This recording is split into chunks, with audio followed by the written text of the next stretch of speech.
gravação começará em breve. Estamos no ar. Primeiramente, gostaria de agradecer imensamente, Felipe, pelo aceite para estar conosco aqui, participando desse projeto, que na verdade é um curso, aqui a gente chama de componente ao invés de disciplina, chamado Tópicos Especiais em Arte do Corpo em Cena. Então, essas discussões, elas são oferecidas para estudantes do nosso curso, que se chama Arte do Corpo em Cena, uma formação híbrida, teatro, dança e performance.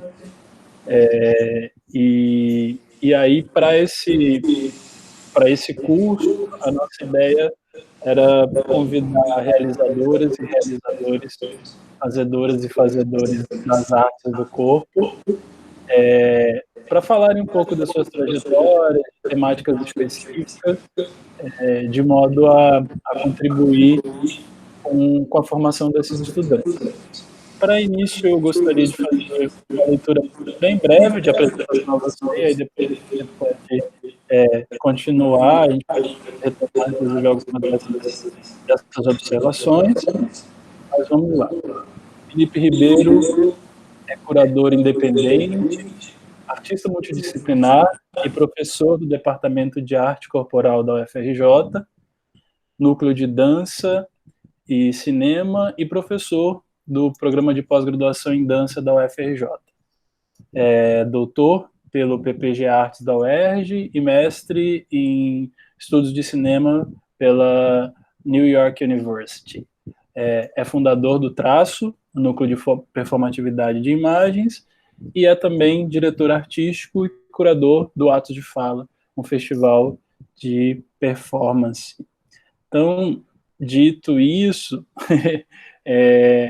eu passo a palavra para você também se auto-apresentar. Obrigado, Celso. Super feliz de estar aqui, super feliz com esse convite. É sempre um prazer conversar com você e pensar sobre arte junto. Então, eu fico realmente muito, muito contente da gente estar aqui fazendo isso juntos. E obrigado pela introdução também dessa leitura. E você tinha pedido para eu começar falando um pouco da minha formação, né? Isso. Que eu acho que eu acho sempre interessante como é que os caminhos nos levam para lugares, às vezes, que a gente não imagina tanto, né? Porque a minha formação inicial ela é em comunicação, na época chamava-se rádio e TV, né? E hoje em dia é audiovisual.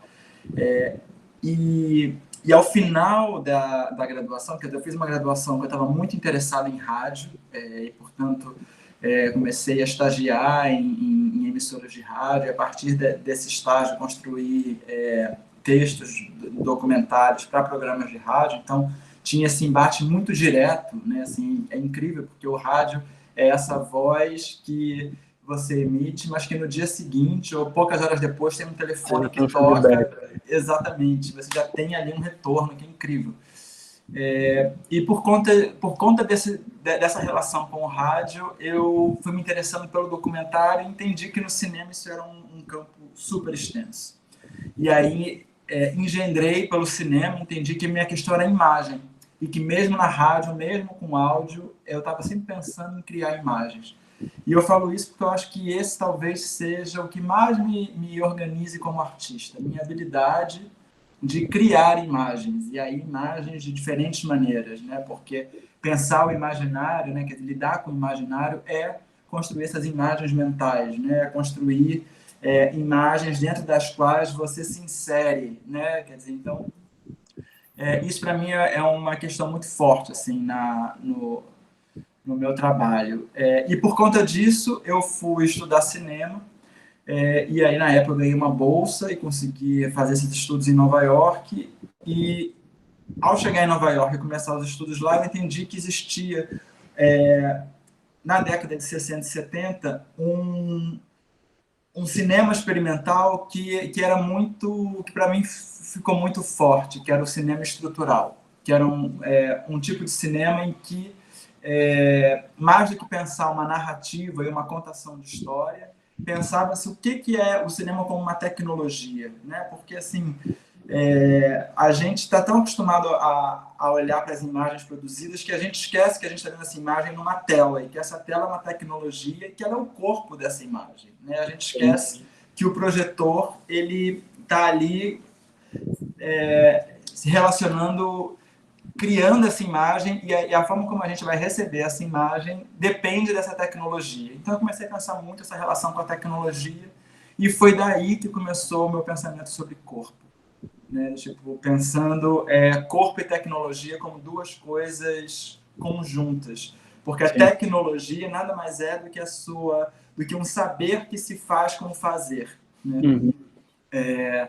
E para mim corpo é isso, né? O que a gente faz com o corpo é pura tecnologia, né?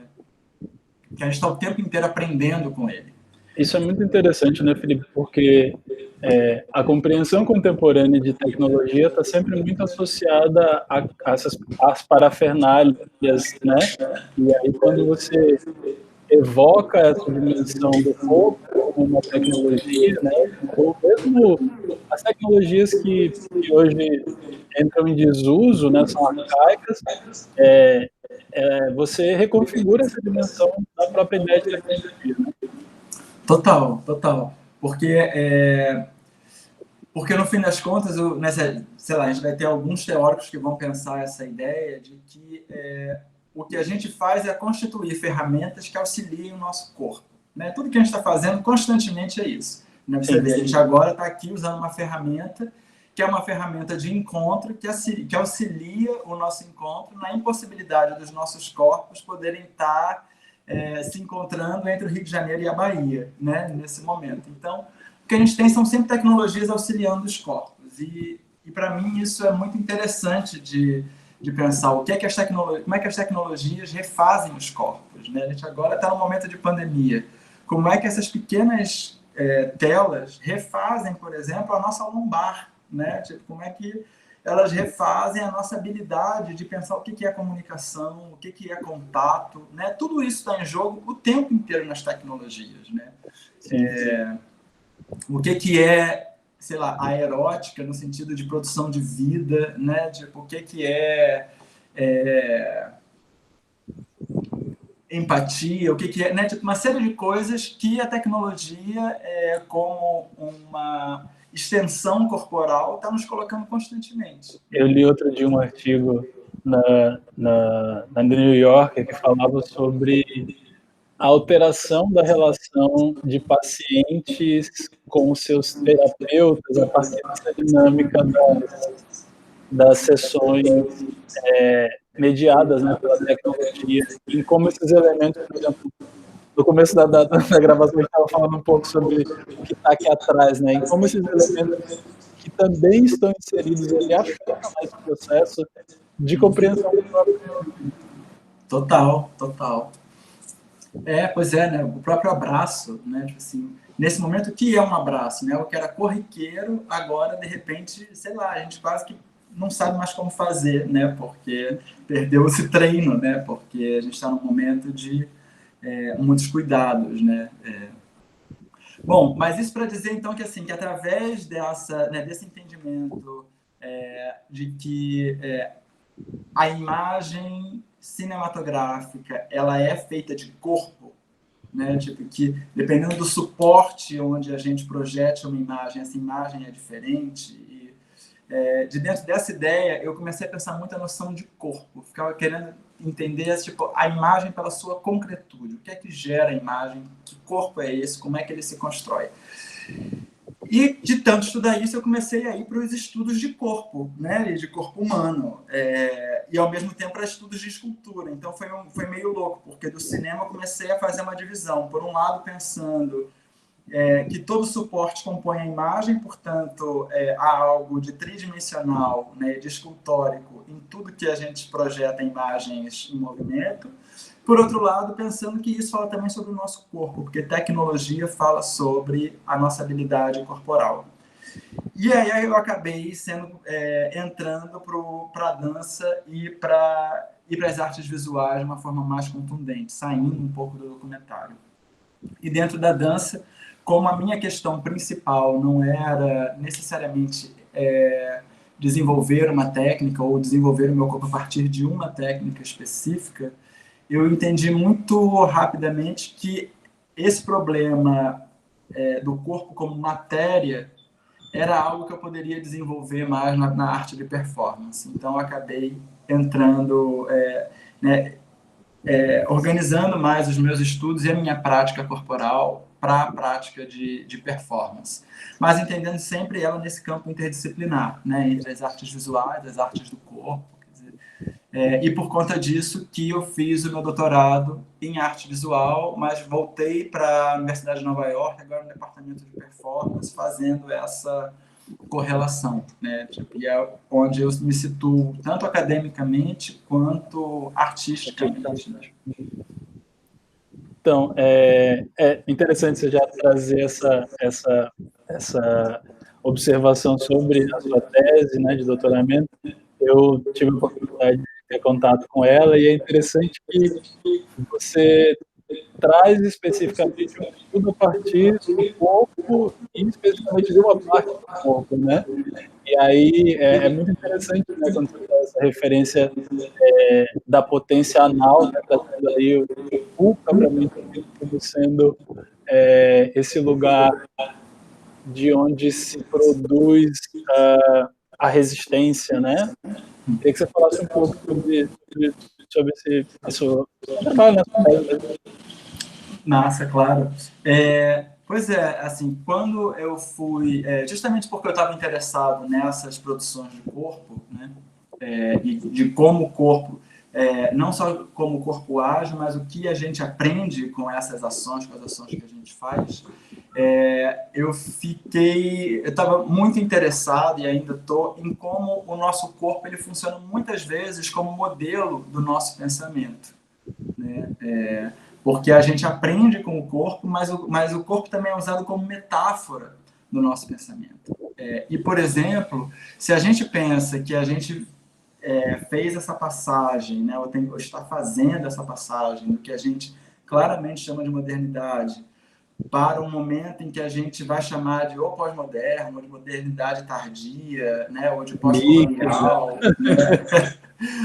São várias terminologias, né? São várias terminologias, né? Tipo, uma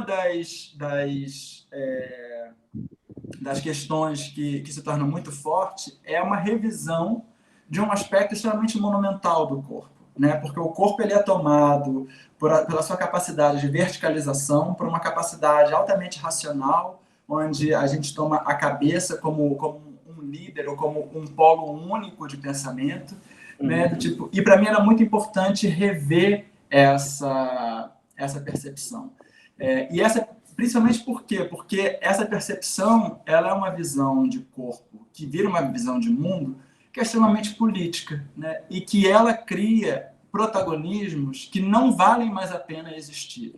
Por exemplo, um protagonismo masculino, né? A gente sabe que muito do que a gente, da nossa forma de se relacionar, se constrói por uma persistência histórica de uma ideia de comando que vem de um homem branco heterossexual, né? O Caetano tem essa música que ele diz, né? O macho adulto branco sempre no comando, né? Porque é isso, se você desvia desse modelo de ser macho, adulto, branco, a ideia de comando fica mais complicada. E a gente está no momento, felizmente, de rever isso com muita força, né? A gente tem um movimento negro vindo com toda a força revendo isso, o movimento feminista revendo isso, o movimento indígena revendo isso, né? O movimento gay, o movimento trans, né? Então, assim, a gente está num momento de muitas pesagens de forças políticas. Né? O Aníbal Quijano, ele fala muito da referência, né, que é homem, sociedade branca, patriarcal, militar, cristã, heterossexual. Então ele traz esses elementos, né, para pensar essa concepção. Sim. E aí, a partir desse lugar, né, que que você propõe uma contestação dessa dinâmica, né, a partir do seu trabalho. Exatamente, porque aí o que me interessava? Me interessava, por um lado, entender que essa metáfora, né, o corpo tomado pela sua verticalidade, pela sua monumentalidade, é o que a gente chama de uma metáfora fálica, né? Ou seja, no fim das contas, ela reproduz um modelo de visão de mundo que está super engendrado na genitália masculina, né? E o que inclusive, esse modelo faz? Ele cria o feminino como uma oposição, e uma oposição que está ali só para legitimar a diferença, para dizer, olha, tá vendo? Como isso daqui não é suficientemente aquilo é mais forte. Então, ele dizia, a gente tem que explodir com essa definição binária, porque essa definição binária, no fim das contas, fica sustentando um poder patriarcal, né? O poder do pai como sendo o poderoso. E eu falo, por onde é que a gente vai nisso? Eliminando esse binarismo, né, entre o fálico e um buraco que é a oposição do fálico, mas pensando justamente outro buraco que entra como um tabu a esse fálico, que é o quê? Que é o imperativo anal, que é o cu. Assim. Então, eu acho que assim, tem uma imagem no corpo masculino que é muito interessante, que é pensar que o tabu está na base do fálico. Né? Então, assim, é importante ir ali para aquela base e aí construir outras potências, porque se você explode com essa diferenciação, o que você vai trazer é uma ideia de indiferenciação, né? Tem um grupo queer punk funk que eu adoro, chamado Solange Tô Aberta, que eles têm uma música que diz: o cu é um buraco que todo mundo tem. Então, se o cu é um buraco que todo mundo tem, ele não é capaz de produzir uma diferença de gênero. A gente vai ter que repensar a diferença sem necessariamente construir o binarismo, né? E isso, para mim, me interessava. Por outro lado, a gente vem de um mundo que tem uma ênfase num tipo de produção que é muito forte. E quando a gente vai pensar os nossos poros, os nossos buracos, a constituição do corpo pelo buraco, porque a gente é todo poroso, né, o Celso? Então, assim, a gente... não sei se eu chamo de Chico, chamo de Celso. Pode chamar de Chico. Então, foi a mesma dúvida de Claudinho, quando eu falei, chame do que quiser. Né, porque a gente é todo poroso, né? Então, assim, a gente, olhando, parece uma forma, né, tipo, muito integral, né, muito definida, mas a gente é cheio de poros, né? À toa que esses poros fazem o quê? Absorvem e expurgam, né? Tipo, e aí me interessava justamente pensar isso, pensar o ânus como esse buraco que absorve e que expurga. E pensar que esses expurgos compõem a nossa produção, porque quando a gente sua, isso é o nosso corpo, isso também é corpo nosso, né? Tipo, quando a voz, né, sai do meu corpo, portanto se excorpora, isso também fala de mim, isso também sou eu, né? Do tipo, então, me interessava pensar o corpo pelas suas produções que não são necessariamente produtivas, mas que entram como um resto, né? Tipo, e aí pensar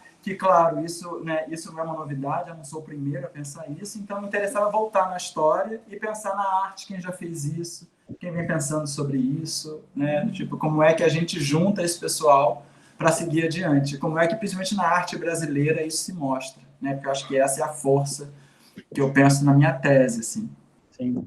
Felipe, vou fazer um comentário bastante...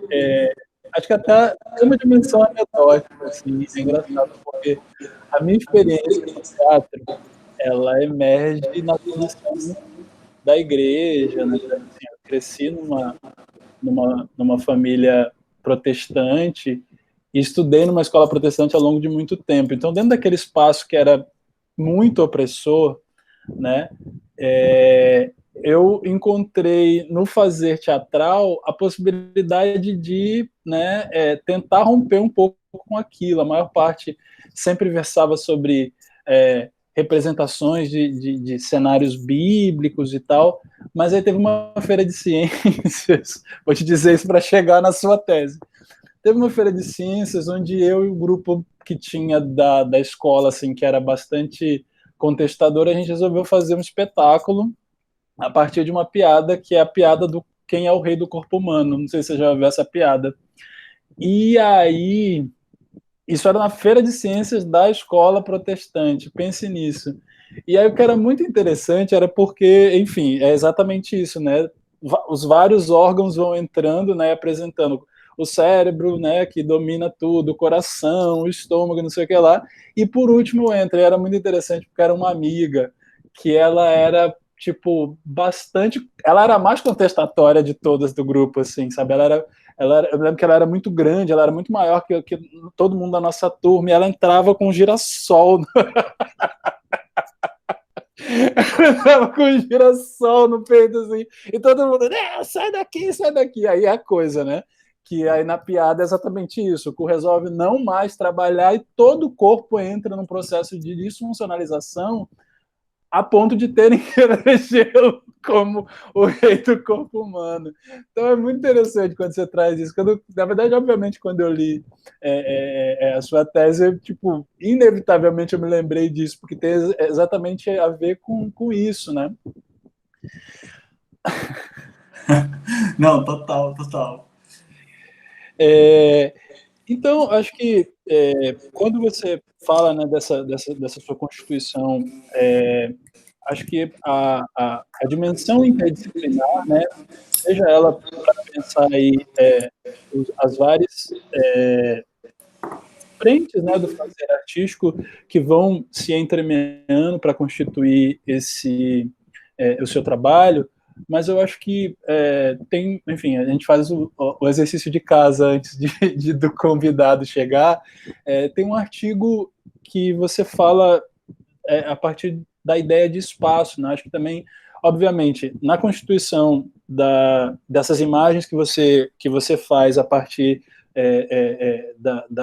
do vídeo, né, tendo o corpo como referência, eu acho que uma dimensão que também acaba sendo bastante presente na sua discussão é a discussão de espaço, né? Porque ela passa, inclusive, a ser atravessada por vários elementos que não são só físicos, né? Você tem essa dimensão sensorial que o espaço também produz, né? Essa dimensão subjetiva que o espaço traz. Eu queria que você falasse um pouco sobre isso.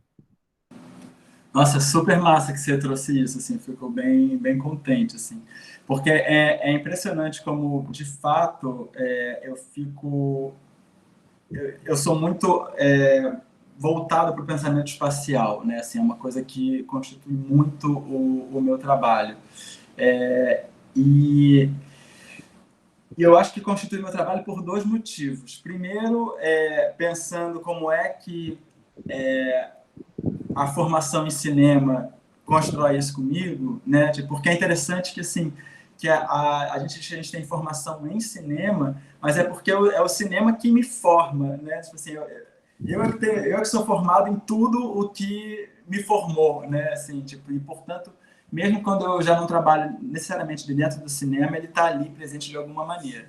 E eu falo isso por quê? Porque para mim dentro do cinema se tornou muito importante construir uma relação topológica com a imagem. Ou seja, a gente às vezes pensa que a imagem ela está ali com a função de contar uma história, né, de contar uma narrativa.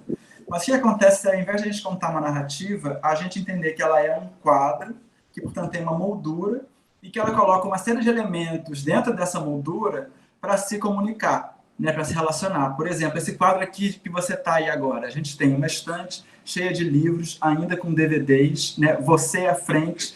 O que acontece se eu começar a pensar o quadro a partir disso, né? Tipo, pensar que, sei lá, eu posso pensar a partir da frente, pensar portanto a partir de você, mas posso pensar a partir do fundo, posso pensar a partir das estantes, posso pensar o que é casa a partir do que eu vejo, né? Então, assim, tem uma leitura que é uma leitura topológica, em que eu pego os elementos que compõem o quadro e começo a pensar a partir deles. Sim. E isso para mim é super importante. E é por isso que eu começo a pensar espaço.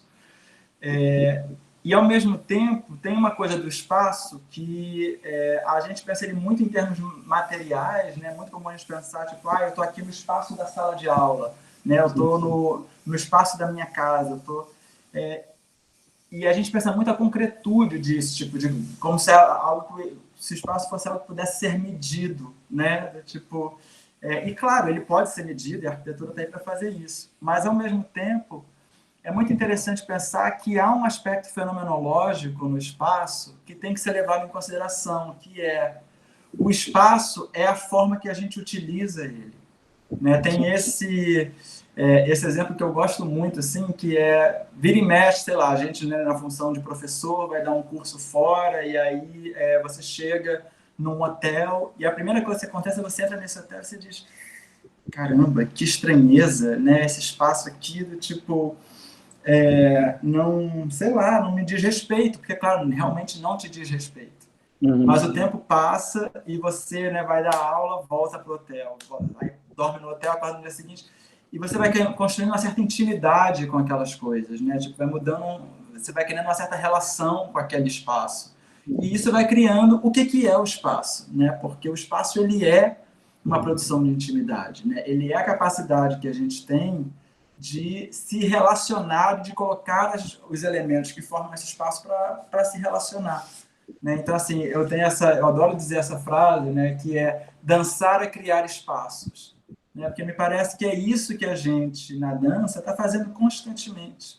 Né? Que a gente está construindo os nossos movimentos, construindo as nossas relações, criando os nossos programas performativos para transformar aquele espaço. Algumas vezes para aproximar ele, outras vezes para, inclusive, estranhá-lo. Né? Porque, às vezes, a gente está tão de dentro de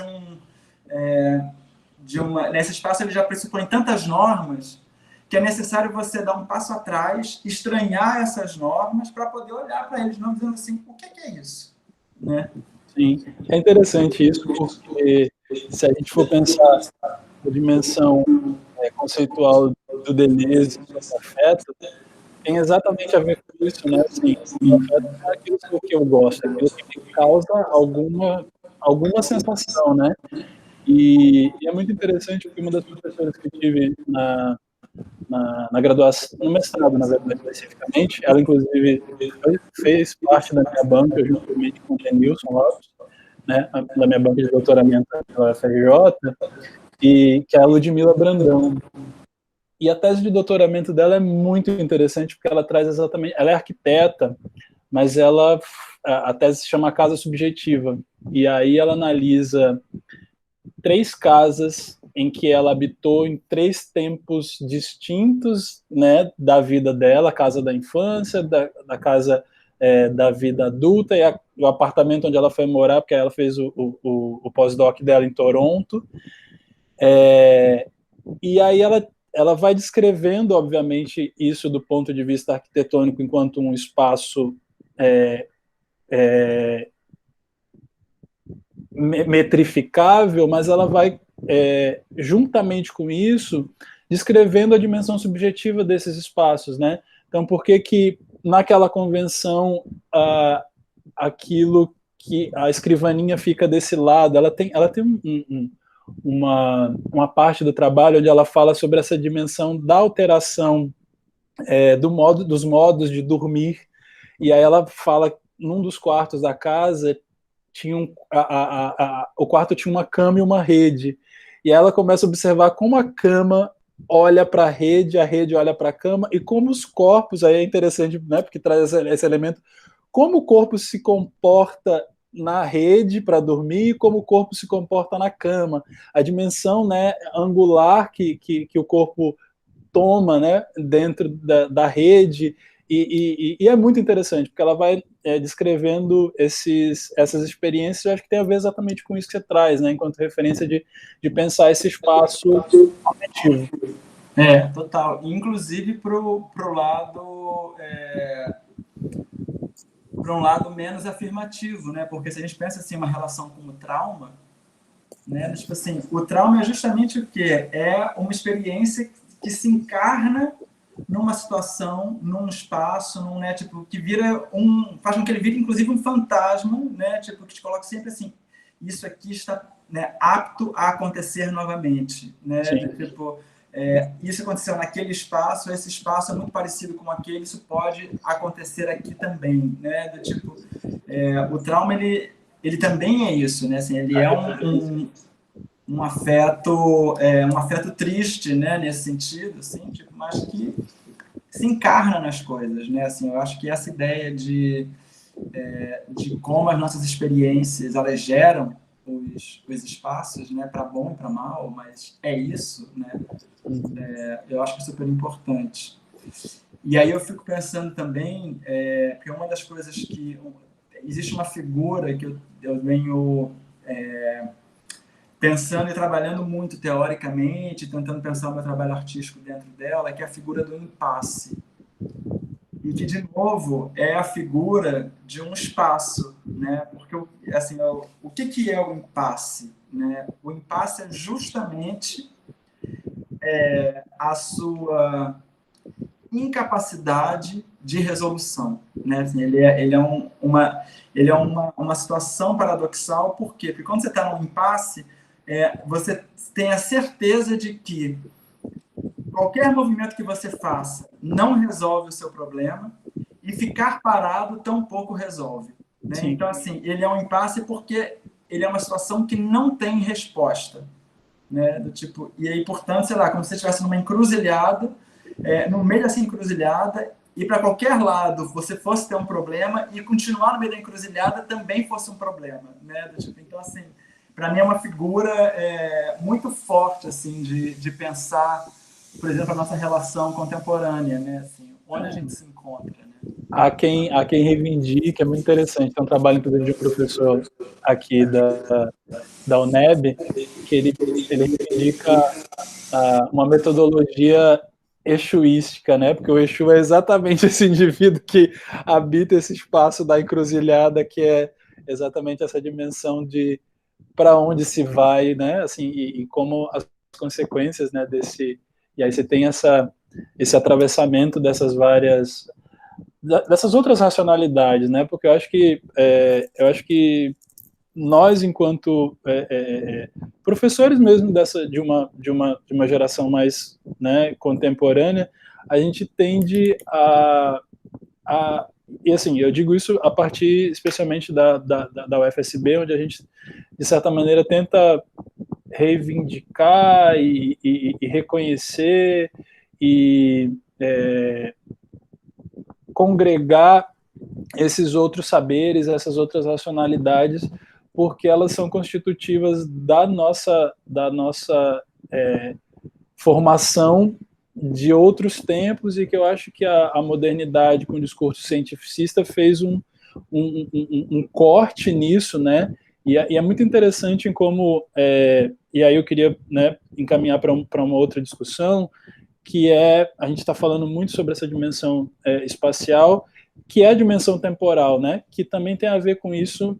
Acho que na performance ela acaba sendo uma dimensão bastante significativa, né? Por conta de estar ligada à efemeridade e questões dessa ordem, mas eu acho que a compreensão, né, que a gente às vezes é convencionado a ter em relação ao tempo e ao próprio espaço são muito taxativas, né? Onde a gente pensa essa dimensão de uma continuidade, né? De uma interrupção de um tempo para início do outro, e desconsidera exatamente essa capacidade que a gente tem de coexistência de várias temporalidades, de várias racionalidades, de várias espacialidades, né? Obviamente que para uma compreensão, sei lá, um pouco mais pedagógica, você vai separando, mas quando você vê a coisa efetivamente, você se dá conta de que ela é constituída de vários tempos, né? Então, acho que talvez falar um pouco sobre essa dimensão temporal seja uma possibilidade também. Massa. Tem uma coisa que eu adoro sempre pensar, principalmente porque como eu venho do cinema e eu estou na dança, né, eu fico fazendo as analogias entre os dois campos. E tem uma coisa que para mim é sempre muito forte, porque esses são dois campos artísticos que inicialmente se definem pelo movimento, né? Porque cinema significa imagem em movimento, né? E dança é tomada como a arte do corpo e do corpo em movimento, né? Então, assim, no nosso âmbito, sei lá, num primeiro pensamento que a gente tem, um pensamento talvez mais clichêico até do cinema e da dança, a ideia de movimento está muito forte.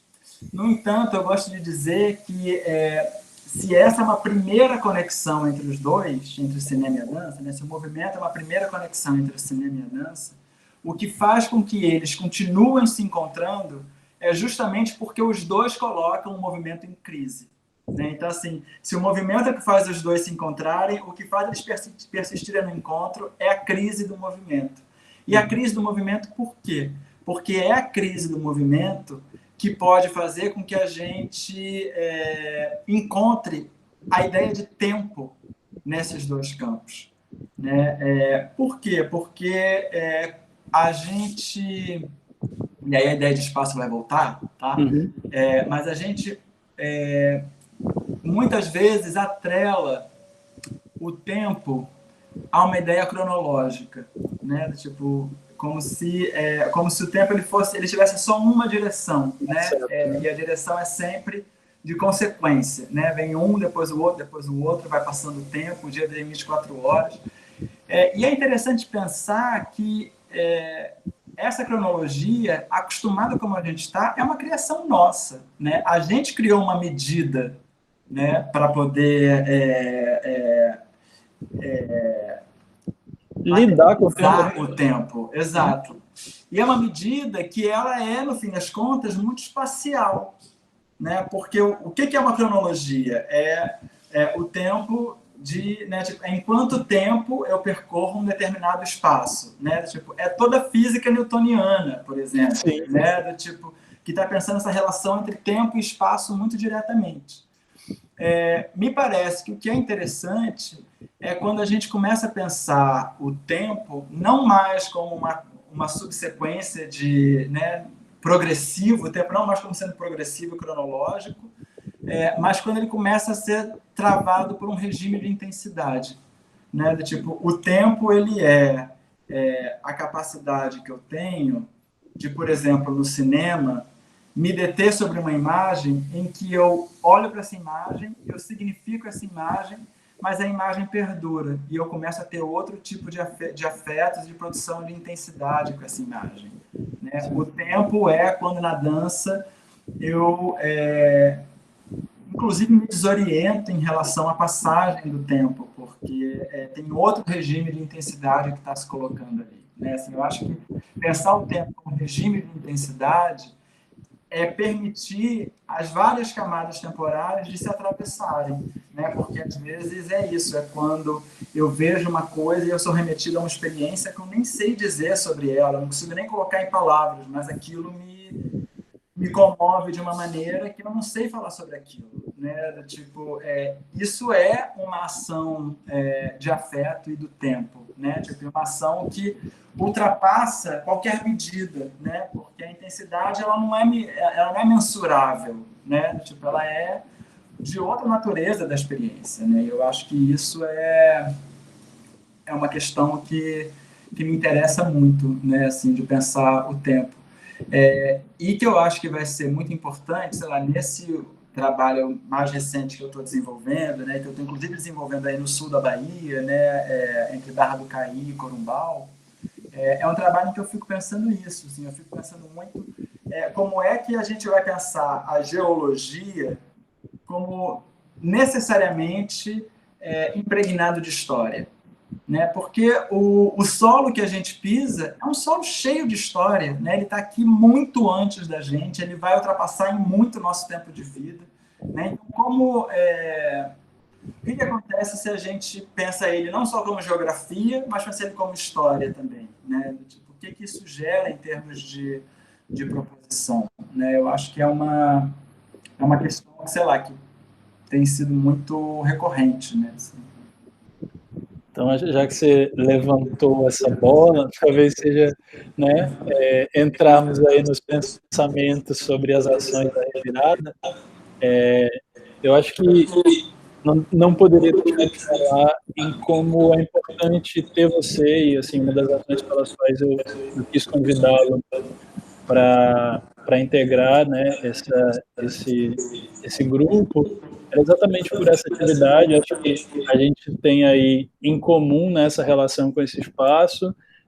Coincidentemente, Depois de um tempo, eu vim para cá a trabalho, né, para integrar essa equipe da UFSB, e eu acho que é muito importante e é muito significativo, eu acho que eu falo aqui em nome mesmo do Centro de Formação em Artes, que essa seja a primeira conversa, que se estabeleça vínculos para que a gente comece a pensar ações dentro desse espaço, a partir, né, da dinâmica institucional mesmo da universidade, considerando aí que esse trabalho, né, mais recente seu fala sobre esse lugar, né, ou busca falar sobre esse lugar. Meu querido, assim, eu te agradeço imensamente, assim, para mim é uma alegria também poder estar pensando, né, estar experimentando e pensando coisas a partir desse espaço e poder conversar sobre isso, né, tipo, em proximidade com esse espaço, né, porque eu acho que isso assim, é fundamental, né, assim, eu acho que é quando a interlocução de fato se estabelece, né, então eu fico muito feliz de estar podendo falar sobre as ações de revirada na UFSB, né, assim, é a maior alegria mesmo. E eu acho que, assim, que tem uma coisa que para mim fica forte nisso, que né, a gente começou falando sobre a minha formação e tudo, me parece que o meu interesse em performance, ele vem muito pela dimensão experimental, né? Acho que tudo que a gente está falando aqui, de alguma maneira, leva para isso, né? Tipo, com uma ideia de que eu entendo a performance, eu entendo a arte como uma capacidade de produzir o experimental para que, junto desse experimental, eu produza pensamento e eu produza aprendizagem, né? Para mim é sempre essa coisa, né? Tipo, a gente passa muito tempo preparando o programa da performance, não porque eu quero ter certeza de que ele vai acontecer, mas porque eu quero ter certeza de que eu vou pensar nas condições que vão estabelecer um pensamento vigoroso, né? Que vão estabelecer possibilidades de pensamento vigoroso. Porque, para mim, nesse momento, a forma como eu penso arte tem sido, de uma maneira muito sucinta, assim, mas para mim a arte ela entra ela é uma tecnologia muito importante para expor o paradoxo das situações. Parece que a gente tem falado muito sobre, né, a gente começou aqui falando sobre isso, sobre essa relação dos poderes de alguns corpos em relação a outros, né, como esses poderes se estabelecem historicamente. E para mim o poder ele só se estabelece assim porque ele consegue construir uma pequena escala que faz com que a gente veja o quão poderoso esse poder é. Mas se a gente amplia essa escala, a gente vê que, na verdade, isso aqui que parece ser muito poderoso é muito pequeno, né? E a arte é perfeita para fazer isso, né? A arte ela é treinada, perfeita não é, porque nada é perfeito, mas assim, ela é treinada nisso, né? E eu fico tentando me treinar cada vez mais nisso, porque eu acho que muitas vezes aumentando as escalas ou diminuindo elas né, reduzindo elas a uma situação pequena que a gente consegue ver o paradoxo das situações, né? E isso é o papel da arte, assim. E aí, nesse sentido que eu fico pensando sobre a relação entre as nossas lutas e as escalas que a gente estabelece. E uma dessas escalas que a gente tem conversado muito fortemente é sobre a ideia do antropoceno, né? Uma ideia que pensa que a intervenção da humanidade sobre o mundo foi tamanha que ela agora interfere em como as rochas são formadas, né? Tipo, ela agora interfere, né? Os nossos expurgos geraram um tamanho lixo, né? Tipo, que agora a gente tem rochas que têm na sua composição mineral garrafa PET, né? Quer dizer, então, assim, essa é a ideia do antropoceno, né? De que as nossas atuações, elas chegaram a um outro nível, da aceleração da nossa capacidade produtiva.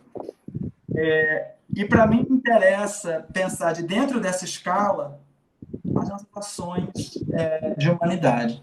E por que eu faço essa introdução? Para dizer que pensar o antropoceno para mim é pensar história e geografia juntos, né? Porque se a gente está dizendo que tem uma ação contínua da humanidade que faz com que uma nova geografia se estabeleça, a gente está pensando como é que história e geografia se impregnam uma na outra.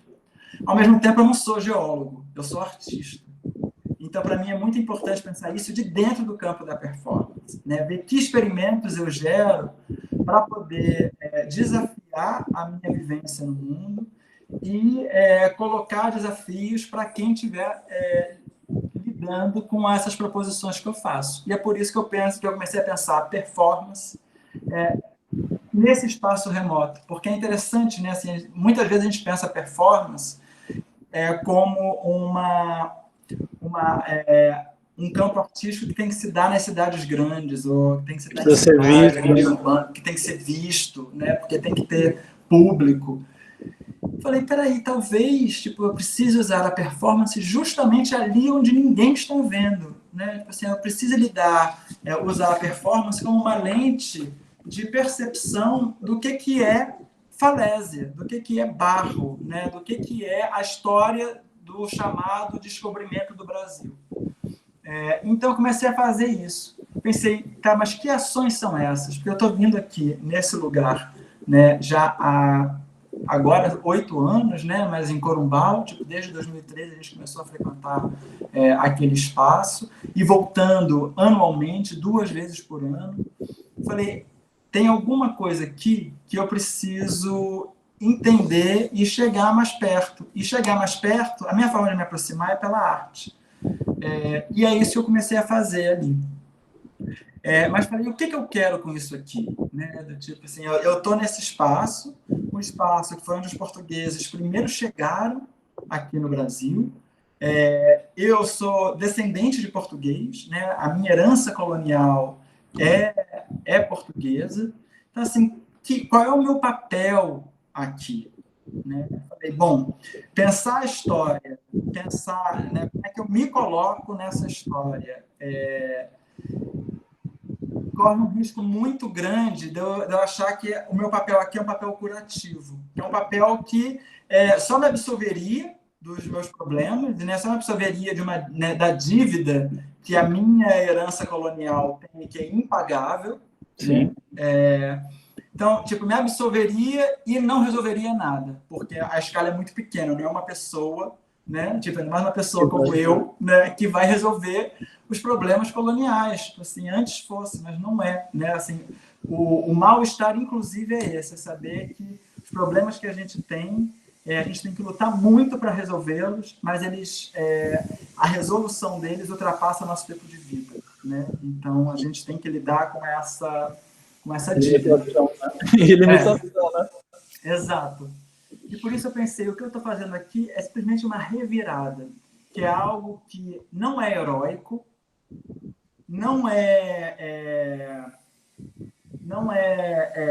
curativo, mas também não é nada, né? Assim, eu estou aqui revirando as coisas, levantando essa poeira, vendo como é que isso ajuda a novas relações serem construídas, a novas interpretações surgirem, etc. e tal. Então, a ideia de revirada veio muito nisso.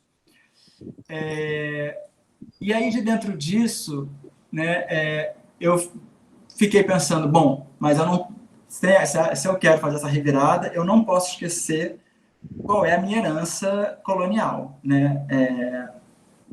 E, portanto, não cabe a mim qual é o tipo de ação que cabe a mim, né? Porque me parece que se eu entro num processo de liderança, eu novamente refaço os problemas que geraram a colonialidade, né? Então eu falo, bom, não é sobre eu construir uma liderança, ao mesmo tempo eu estou com um ímpeto de ação, eu quero fazer coisas, eu preciso colocar o meu corpo em ação. E aí eu entendi que era uma ação de revirada, porque o que eu estava fazendo era usar, ao mesmo tempo que era necessário seguir adiante, desfazendo o que foi feito. Né? Porque talvez eu precise desfazer coisas que foram feitas para que outras lideranças possam entrar. Né? Então, eu comecei a entrar nessa ideia de desfazimento. Né? E criei uma série de ações. Em Corumbau aconteceram 4. Uma que é desmonte, uma que é descanse, uma que é desapego e outra que é o desdescobrimento, né? Quer dizer, então são 4 ações de desfazimento, né? Tipo, porque eu entendo que esse é o meu ímpeto político, né? Tipo, é desfazer para que esse desfazimento abra-se espaço para que outras lideranças que historicamente, né, pertencem a grupos identitários que foram vulnerabilizados e desqualificados na sua capacidade de ação, para que eles possam entrar e fazer as coisas. Tá indo bem aí? Você tem alguma Tranquilo? pergunta? Claro? Não, tranquilo. Então. Tá, massa. Aí eu comecei pensando isso em Corumbau e fiz essas 4, que eu vou falar sobre elas daqui a pouco mais especificamente, mas fui entendendo que essa relação com Corumbau, ela abria para outros lugares. E aí aconteceu muito por conta da minha relação com o espaço, porque assim, eu sempre vou para Corumbau dirigindo, e eu sei que do Rio de Janeiro a Corumbau são aproximadamente 1.000 quilômetros. E uma vez olhando, eu falei, gente, 1.000 quilômetros é a distância do Rio de Janeiro a Brasília. Eu falei, qual é a distância de Brasília para Corumbau? 1.000 quilômetros. E aí eu entendi, e eu vou aqui então mostrar uma imagem. Sim. Eu entendi que do Rio, que o que cadê? Aqui. Que o que isso fazia era um triângulo equilátero no mapa do Brasil. Né? Tipo, aqui está Corumbau, aqui está o Rio de Janeiro, aqui está o Distrito Federal. Né? Então, que esses 3 lugares formavam um triângulo equilátero com o Brasil, dentro do mapa do Brasil. Né? Tipo, então, a gente tem onde os portugueses chegaram, a gente tem uma das capitais. Uma capital, né, do Brasil que perpassou o período colonial, a proclamação da República e a instauração democrática. Né? E a gente tem a capital atual do Distrito Federal, Brasília. Dentro dessa loucura diagramática, né, eu entendi que os portugueses chegaram no sul da Bahia, né, no dia 22 de abril, e Brasília foi inaugurada no dia 21 de abril. Ao mesmo tempo, eu pensei, bom, então temos aqui 21, 22, e eu pensei, poxa, dia 23 é o dia de São Jorge, no Rio de Janeiro, né, que é um santo popular, não aceito como santo na Igreja Católica, mas que, quando deixa de ser aceito, as igrejas de São Jorge, no Rio de Janeiro, prevalecem. Né, uma imagem católica, mas que tem uma força muito maior no movimento negro e na cultura negra. Falei, é essa relação que eu vejo aqui no Rio de Janeiro. Então, eu criei esse triângulo que tem também uma conexão de datas, né, de 21, 22 e 23 de abril. Em Corumbau, eu já gravei as video performances que eu tinha imaginado, e agora eu estou programando, acho que vão acontecer no Distrito Federal e no Rio de Janeiro. Né? Bom, e aí, pensando as performances que eu fiz em Corumbau, essa primeira performance se chama Desmonte. E foi a primeira performance que eu fiz, foi a que deu início a tudo. Porque eu ficava pensando muito, eu estava muito impressionado com as falésias e com a composição delas, com essa composição argilosa delas.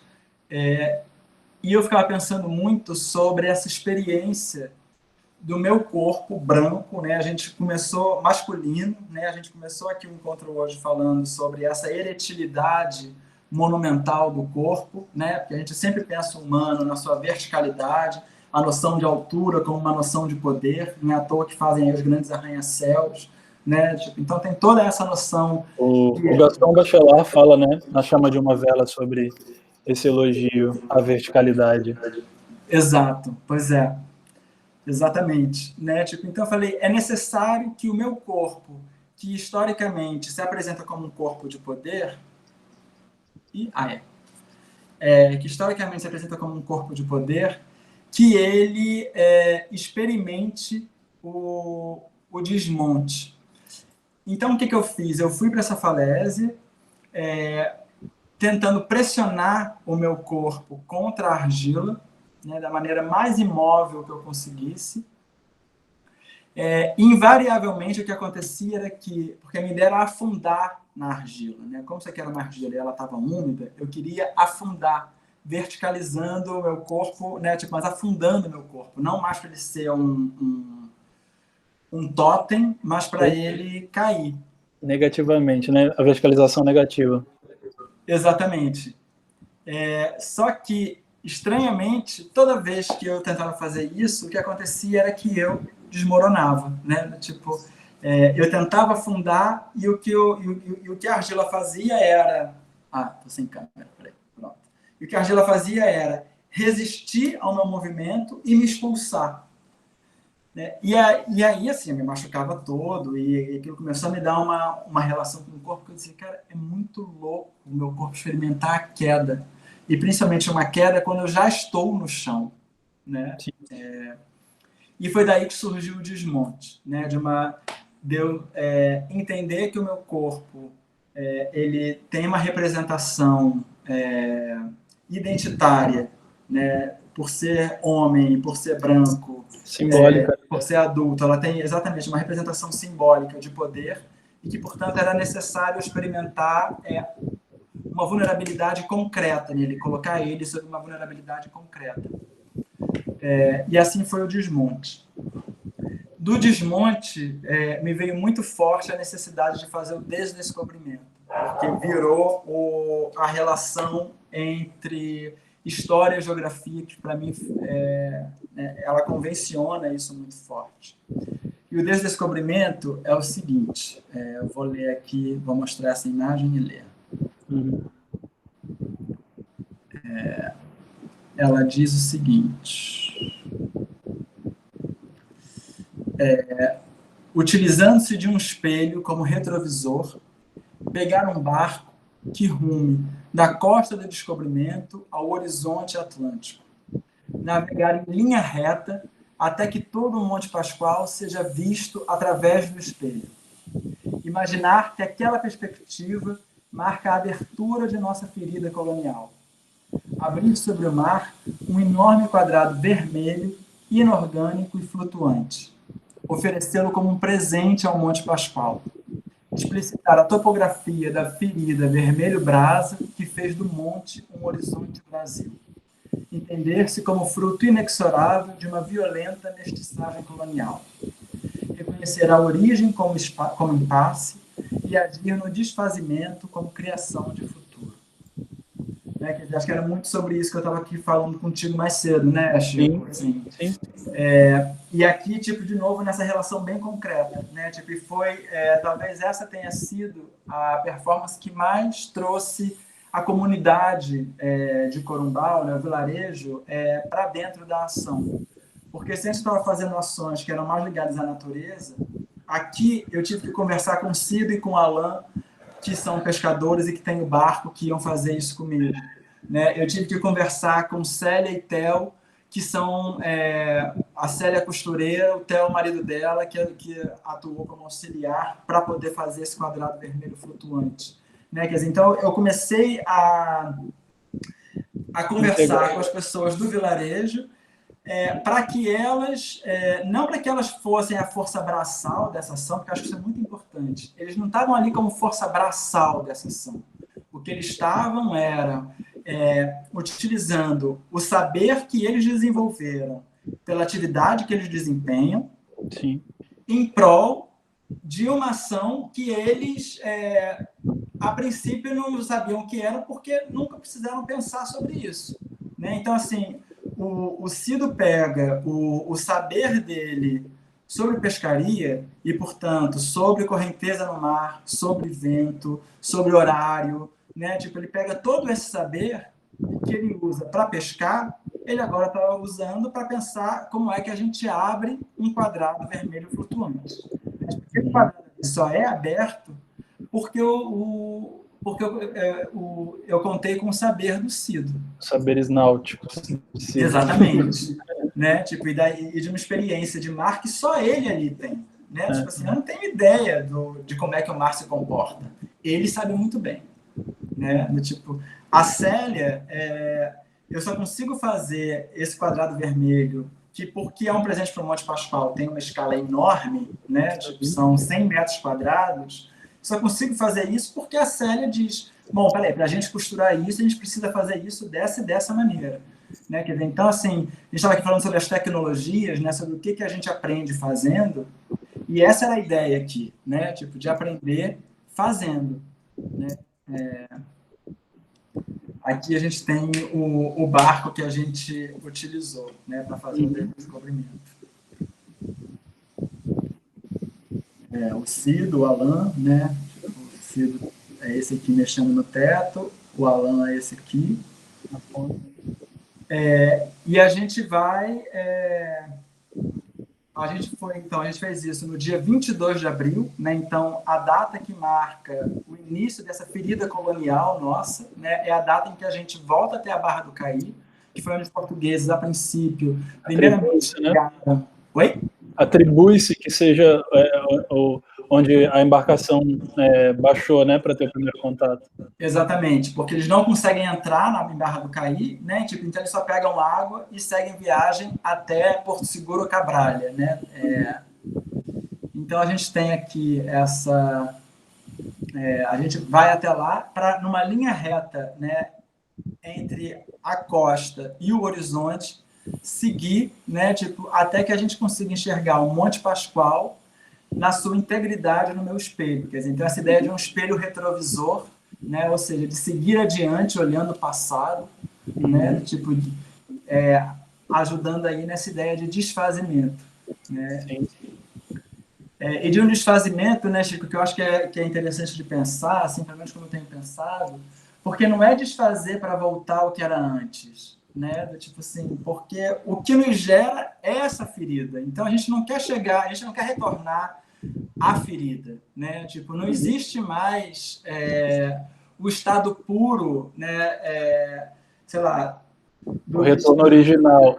Exatamente, um retorno original, né? Tipo, a questão não é mais separar as diferentes configurações. A questão é aprender como viver juntos. Né? Tipo, e, portanto, ter que requalificar os poderes para poder viver juntos. Então, assim, quando eu penso em desfazer, por isso que eu digo que é desfazer para ir para frente, porque não é para ir para trás. A nossa resposta não está no início, a nossa resposta está adiante. Né? Tipo, e ela vai ser sempre circunstancial. Né? Então, aqui vai indo. Deixa eu ver se eu consigo passar um pouquinho à frente para mostrar. Aqui, olha, depois que a gente parou, eu pego um estandarte que num lado diz estopo do monte e do outro diz outrora horizonte. Né? Novamente trazendo a questão do espaço, né? Da topologia. Que está atrás, inclusive, né? Oi? Que está atrás de você, inclusive. Que está atrás de mim, exatamente. Né? E aí a minha ideia é justamente essa, assim, a gente começa a abrir, né, esse quadrado vermelho, vai abrindo ele aqui, ó, e aqui a gente vê a relação dele com o Monte Pascoal, né, tipo, e a escala dele, você vê que ele é enorme, né, quer dizer, ele ultrapassa a escala e a capacidade de uma pessoa poder fazer isso, né. O Cido fala muito bem isso, né, assim, quando eu vou fazer essa proposta para ele, ele diz, Felipe, você sabe que não é a gente que vai abrir esse quadrado, né, você sabe que o que vai abrir esse quadrado é uma relação entre o vento e a correnteza. A gente está ali só para auxiliar a natureza. Uhum. E eu acho que essa é uma fala super importante, né? Sim. Bom, aí o outro, esse daqui foi, eu digo que é um ready-made, né? Quer dizer, que é essa ideia que o Duchamp traz para a arte, de que, né? Porque a gente está sempre pensando que o artista que faz a arte, né? Ele diz, não, tem artes que já estão feitas, né? A gente só identifica, né? Isso aqui eu encontrei na praia e eu achei muito impressionante essa imagem e ela virou a Descanse. É isso aqui, olha.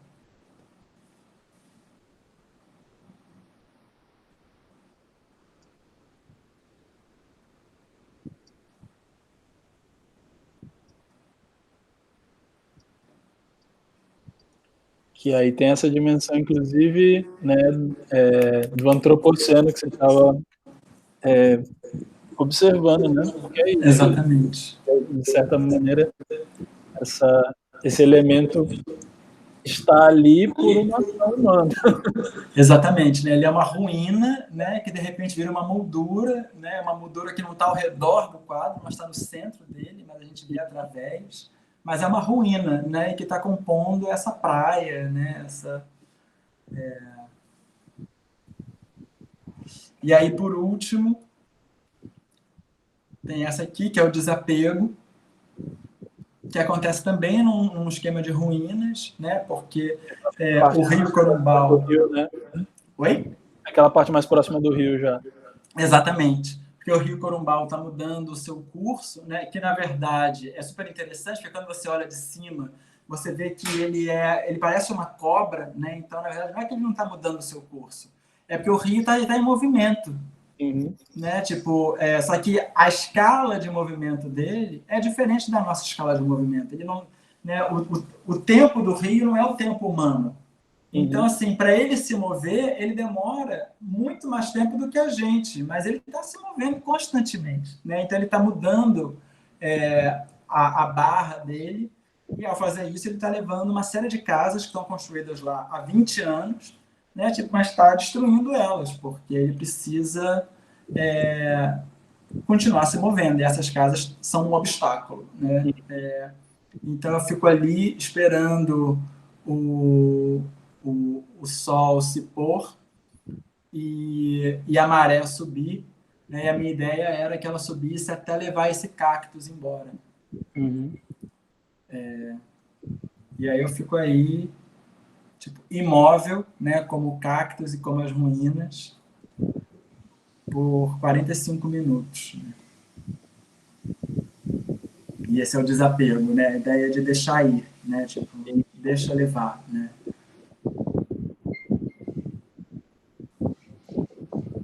É isso, essa é a composição do... Deixa eu voltar para cá. Essa é a composição das ações de revirada no momento. Né? Que felicidade, Felipe. E, enfim, é a primeira vez que eu estou vendo, inclusive, também. Apesar da gente falar tanto sobre. Total, pois é.